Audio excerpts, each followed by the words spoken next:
আগামী দিনের যে আন্দোলনের যে পটভূমি নওশাদ সিদ্দিকী ভাইজান তৈরি করেছে, আগামী দিনে সেই আন্দোলন সার্থক হয়ে উঠুক এই বার্তা আমরা সারা রাজ্য জুড়ে আজকে সাগরের বুক থেকে সেই বার্তাটা আমরা দিচ্ছি। সর্বস্তরের মানুষের কাছে আবেদন, আগামী 7ই আগস্ট কলকাতা চলুন। সকলকে আন্তরিক শুভেচ্ছা, সংগ্রামী অভিনন্দন।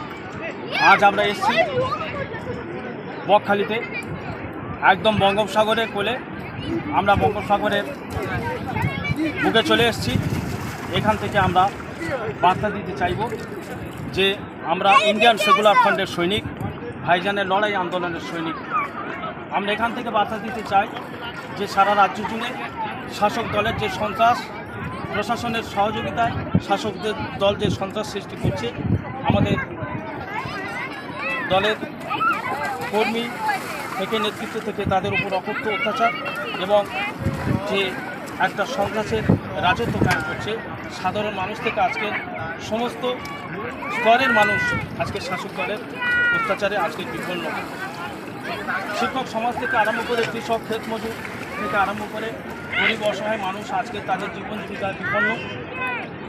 আইনের শাসন বলতে রাজ্যে নেই, সে আইনের শাসন প্রতিষ্ঠার দাবিতে আগামী 7ই আগস্ট ইন্ডিয়ান সেকুলার ফ্রন্টের চেয়ারম্যান জননেতা বিধায়ক নওশাদ সিদ্দিকী মহাশয় যে আন্দোলনে ডাক দিয়েছেন কলকাতা চলো, সেই আন্দোলনের বার্তা আমরা আজকে সাগরের বুক থেকে দিলাম এবং আগামী দিনে আমরা পাহাড়ের চূড়ায় সেটা আমরা পৌঁছে দেবো।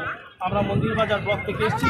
মন্দিরবাজার ব্লকে ইন্ডিয়ান সেকুলার ফ্রন্টের সৈনিকবৃন্দ আজকে যেভাবে আগামী দিনের যে আন্দোলনের যে পটভূমি নওশাদ সিদ্দিকী ভাইজান তৈরি করেছে, আগামী দিনে সেই আন্দোলন সার্থক হয়ে উঠুক এই বার্তা আমরা সারা রাজ্য জুড়ে আজকে সাগরের বুক থেকে সেই বার্তাটা আমরা দিচ্ছি।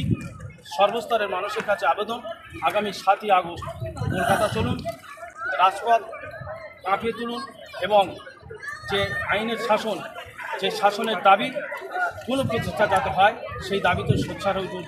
আমরা বিগত কয়েকদিন আগে আমরা হারিয়েছি আবু সিদ্দিক ভাইকে, আমরা অতীতে হারিয়েছি আনিস খানের মতন লড়াই সৈনিককে, আমরা হারিয়েছি হাসানুজ্জামানের মতন লড়াই সৈনিকদের। আগামী দিনে আরও যাতে আমাদের সৈনিককে হারাতে না হয়, আমাদের সেই লড়াই চলবে, সেই লড়াই সার্থক হয়ে উঠুক। ইন্ডিয়ান সেকুলার ফ্রন্ট জিন্দাবাদ। ইনকিলাব জিন্দাবাদ, জিন্দাবাদ, জিন্দাবাদ। ইনকিলাব জিন্দাবাদ, জিন্দাবাদ, জিন্দাবাদ। আইএসএফ জিন্দাবাদ, জিন্দাবাদ, জিন্দাবাদ। আইএসএফ জিন্দাবাদ, জিন্দাবাদ, জিন্দাবাদ। নওশাদ সিদ্দিকী ভাইজান জিন্দাবাদ, জিন্দাবাদ, জিন্দাবাদ। জননেতা নওশাদ সিদ্দিকী জিন্দাবাদ, জিন্দাবাদ, জিন্দাবাদ। ইনকিলাব জিন্দাবাদ, জিন্দাবাদ, জিন্দাবাদ। ইনকিলাব জিন্দাবাদ।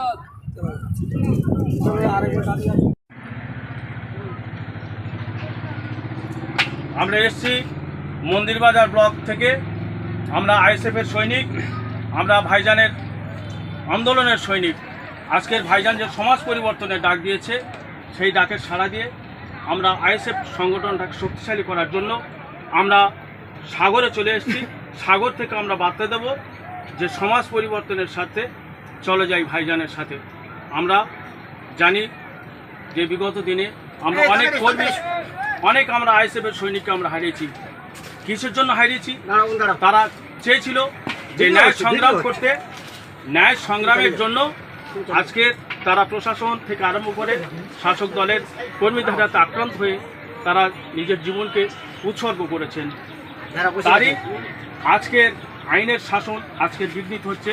আইনের শাসনের প্রতিষ্ঠার দাবিতে আগামী 7ই আগস্ট বুধবার আইএসএফের চেয়ারম্যান, বাংলার জনতার কণ্ঠ, জননেতা বিধায়ক নওশাদ সিদ্দিকী সাহেব যে আন্দোলনের ডাক দিয়েছেন কলকাতা চলো, আমরা এই সাগরের বুক থেকে সেই বার্তা ছড়িয়ে দিতে চাই যে সাগর থেকে পাহাড় আওয়াজ উঠুক।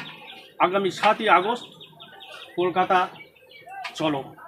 আজকের আমরা হারিয়েছি গত কয়েকদিন আগে ঢোলার আবু সিদ্দিক ভাইকে, আমরা অতীতে হারিয়েছি আনিস ভাইকে, আমরা হারিয়েছি হাসানুজ্জামানের। তাদের জীবন আজকে বিসর্জন হয়ে গেছে। কারণ কি? ন্যায় সংগ্রামের লড়াই করতে গিয়ে। তাই আজকের আইনের শাসনের অভাব খুব দেখা দিয়েছে। আইনের শাসন পুনঃপ্রতিষ্ঠার দাবিতে কলকাতা চলো। আজকের সাধারণ মানুষ থেকে আজকের শিক্ষক সমাজ, আজকের সবাই বঞ্চিত। সেই বঞ্চনার অবসান ঘটাতে চলো যাই কলকাতা নেতৃত্বে বিধায়ক পীরজাদা নওশাদ সিদ্দিকী সাহেব। সবাই আওয়াজ তুলুন, কলকাতা চলুন।